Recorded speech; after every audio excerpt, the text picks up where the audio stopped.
ঘটি আর বাঙাল মিলে পুরোপুরি বাঙালি ফ্যামিলি। 14 গোষ্ঠীতে কেউ কোনোদিনও নন বেঙ্গলির কোনো আত্মীয়তা ছিল না। তো এমন ছেলের নাম বলল যে আমি তো একদম চমকে গেলাম। ওর বাবা শুনেও খুঁজে পেল না এ আবার কি ফল। বিলম্বিতের গল্প কথার সবাই খুব ভালো আছে, আশা করব তোমরা সবাইও খুব ভালো রয়েছো। আজকে গিয়েছিলাম ছেলের অ্যাবাকাসের স্কুলে ছেলের নামের কিছু কমপ্লেন নিয়ে। তো ম্যাডামের সাথে কথা বললাম অ্যান্ড দেন ওর সব বন্ধুরা সেই সময় বেড়াচ্ছিল, তো ওদের সাথেও আমার একটু কথা হলো, দেখা হলো, জিনিস কীরকম সেটা সম্বন্ধে ওদের কাছ থেকে জানলাম এবং ওদের ব্যাপারেও ছোটো ছোটো কিছু ইনফরমেশান জানলাম।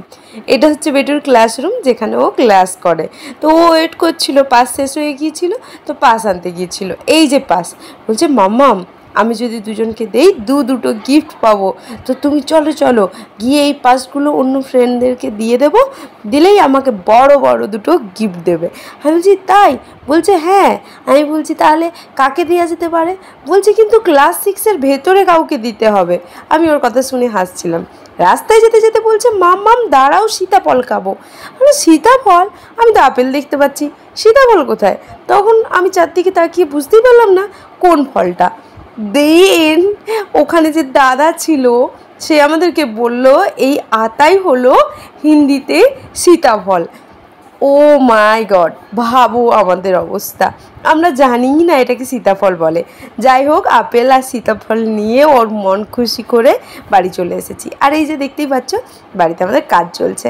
কাজ বলতে ওই যে আগের দিকে যে ডিজাইনটা হওয়ার ছিল না, ওটা এতদিন মিস্ত্রিই পাচ্ছিলাম না। আর পেলেও কি হয়েছিল, ওরা অনেক লং ডেট মানে লং আফটার ডেট দিয়েছিল। তো যাই হোক পাওয়া গেল, ওরা কাজ করছে।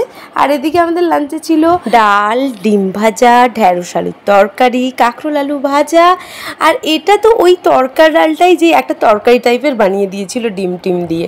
তো দারুণ ছিল আজকের লাঞ্চটা। আর এই ভিডিওটা হলো নেক্সটের। তো অনেকগুলো গতকাল কাচাকুচি হয়েছিল, কিন্তু এত কাজের প্রেশার ছিল যে আর গোছানো হয়নি। তো এখন আমি সুন্দর করে গুছিয়ে নিচ্ছি। আর এখন ছেলে নেই, ছেলে গেছে স্কুলে। ওর জন্য ব্রেকফাস্টে বানিয়েছিলাম চাউমিন, ওটা দিয়েই আমাদের খাওয়া হয়ে গেছে। আর এখন আমি যাব স্নানে। তো ভাবলাম এই ড্রেসটা পরি, এটা আমার অনেক কিউট লাগে আর কি। আর এই কানেরটা দেখো, ড্রেস যত সুন্দর কানেরটাও ততটাই পছন্দের। এই হ্যাটটা পরবো আর এই সুন্দর ক্লিপটা আজকে মাথায় নেব। তো আমি সব ডিসাইড করেই নিয়েছি। এরপর স্নান করে চলে এসেছি। আর অনেকটা লেট হয়ে গিয়েছিলাম, তো আমি আর লেট করলাম না, একদম কষাকষি শুরু করে দিয়েছি, মশলা কষাকষি আর কি। রান্নাটা করে নেই, কারণ ছেলে চলে এলে একদম আর সময় দেবে না আমাকে। আর এরপর আমার নানা রকম কাজও একটু রয়েছে। তো এদিকে ভাবলাম যে প্রথমে কুচি আলু পোস্ত করব, তারপর দেখলাম যে ওর সাথে বেগুন দিয়ে দিয়েছে।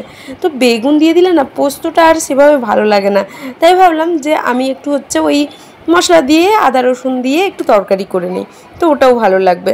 আর এদিকে না আমি এটা হচ্ছে পেঁপে আর আলু দিয়ে ডালটা করছি, এটা ছেলেরা খেতে খুব পছন্দ করে।